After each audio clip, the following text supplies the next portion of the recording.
మీ car కి best ceramic coating premier care Apexer car detailing studio for contact.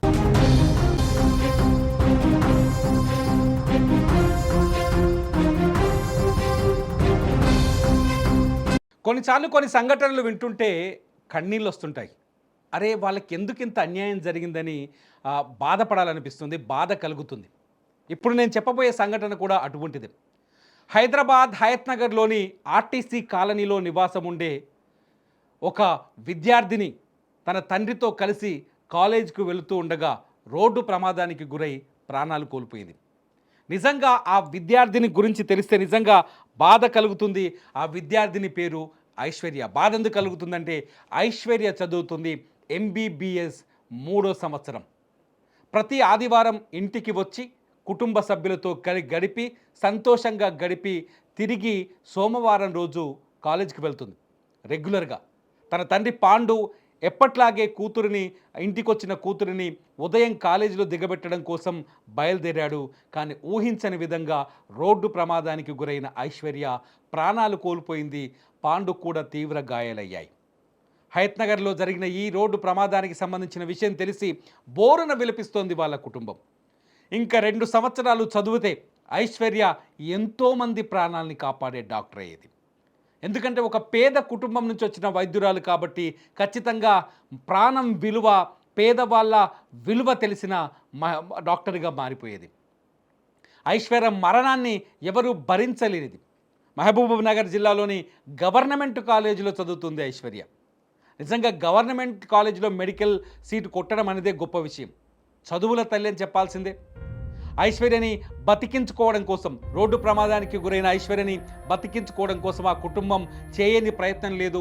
స్థానికంగా ఉన్న Hayath Nagar highway పైన ఉన్న సన్ రైజ్ ఆసుపత్రికి తీసుకెళ్లారు.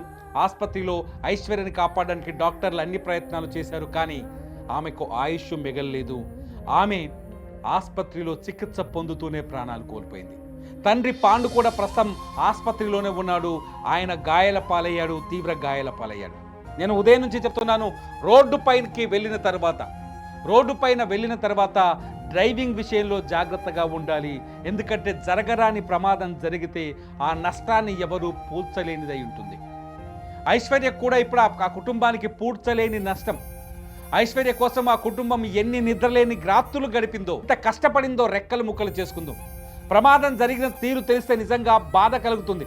వెహికల్ వచ్చి ఢీకొట్టిన తర్వాత ఐశ్వర్య రోడ్డు పైన 10 మీటర్ల ఎత్తుకు ఎగిరి కింద పడిందని చెప్తున్నారు ప్రత్యక్ష సాక్షులు. 10 మీటర్ల పైకి ఎగిరి కింద పడిందంటే ఆ అమ్మాయి తార్ రోడ్డు పైన ఎంత పెద్ద గాయానికి గురై ఉంటుందో అర్థం చేసుకోవచ్చు.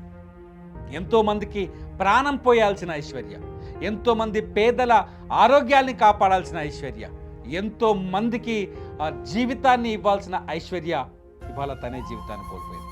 కష్టపడి చదివింది, చిన్నప్పటి నుంచి కష్టపడి చదువుతూ వస్తుంది. తండ్రి కూడా కష్టపడి చదివిస్తున్నాడని మనకి చాలా స్పష్టంగా అర్థమవుతుంది. ఐశ్వర్య మరణాన్ని ఆ కుటుంబం జీర్ణించుకోలేకపోతుంది. ఆర్టీసీ కాలనీ హైదరాబాద్ శివారులోని హయత్ నగర్లోని ఆర్టీసీ కాలనీలో ఐశ్వర్య మరణ వార్త విని ఆ కాలనీ అంతా రోదిస్తోంది. కొద్ది క్షణాలు ఆ ప్రమాదం తప్పించుకోగలిగితే ఇవాళ తన కాలేజీలో సంతోషంగా స్నేహితులతో కలిసి ఉండేది ఐశ్వర్య. తల్లిదండ్రులు ఇంట్లో సంతోషంగా కలిసి ఉండేవాళ్ళు. అందుకనే రోడ్డుపైకి వచ్చేటప్పుడు జాగ్రత్తగా ఉండండి. రోడ్డుపైకి వచ్చేటప్పుడు, రోడ్డుపైన వాహనాల్ని నడిపించేటప్పుడు జాగ్రత్తగా ఉండండి.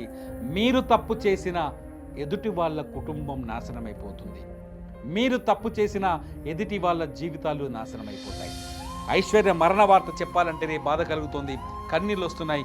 ఐశ్వర్య కుటుంబ సభ్యులు రోధిస్తున్నారు. అలా ఫ్యామిలీ రోధిస్తున్న దృశ్యాలను చూస్తుంటే ఎంతో ఆవేదన కలుగుతుంది. దయచేసి ఇక నుంచి ఈ వీడియో చూసే వాళ్ళైనా దయచేసి అందరికీ షేర్ చేయండి.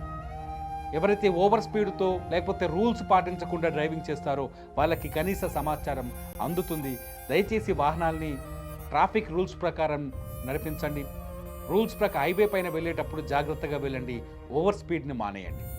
చూస్తూనే ఉండండి లైవ్ అప్డేట్స్ కోసం సుమన్ టీవీ.